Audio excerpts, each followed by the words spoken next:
I would say we all have our weaknesses.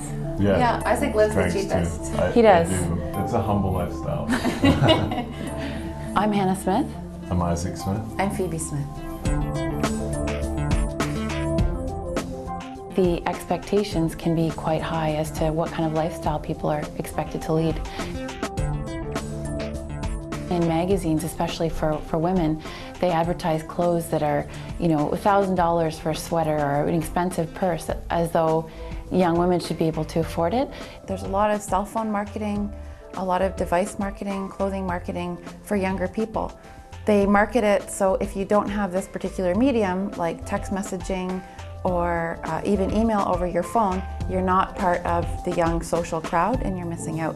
It's a bit of a slippery slope. You start by having a lifestyle and trying to maintain it. It costs you a lot of money, go into debt.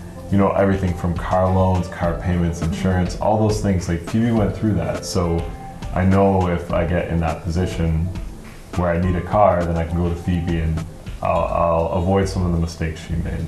It's nice to have Phoebe make the mistakes for all of us. So. All mistakes. I made a decision to take the course at George Brown because I was really scared about what my finances were looking like. The course was excellent because it extended over things such as consumerism, investments, debt, all sorts of things. Right away, I started calling my cell phone company to try and get a lower bill, and I very successfully did that. They took about $100 off my bill a month. I'm also looking to switch banks. My loan is not being paid off fast enough, so I found a bank with a lower interest rate that can pay bi-weekly. I learned payment schedules to pay it off faster, so I'm hoping that I can live and enjoy life more while paying some of my debt off by reducing some of my consumer expenses and investing more wisely.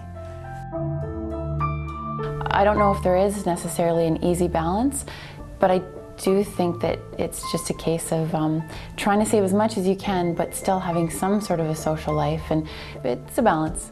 I think knowing your weaknesses too, and budgeting for those weaknesses. So I like getting a new pair of boots or shoes every season, which isn't exactly the wisest, but making sacrifices to be able to do that. Yeah, I think you're right with your shoes though, like setting goals, like saying, okay, this is something I want, it's not a need, it's a want, but if I set goals and work towards it, $20 a paycheck or whatever, and like I don't think that's unhealthy, right? Financial tools that are accessible for everyone are so important because there's such a wide range of issues that people can run into. Just being more aware of contracts, I think, is a tremendous bit of knowledge to know. And I like the fact that it's accessible to a broad spectrum of people. I think that's really important. It's part of being an adult is learning these skills, and it's nice to have some guidance for young people, because I suppose we're vulnerable. So yeah, it's nice to have someone on your team.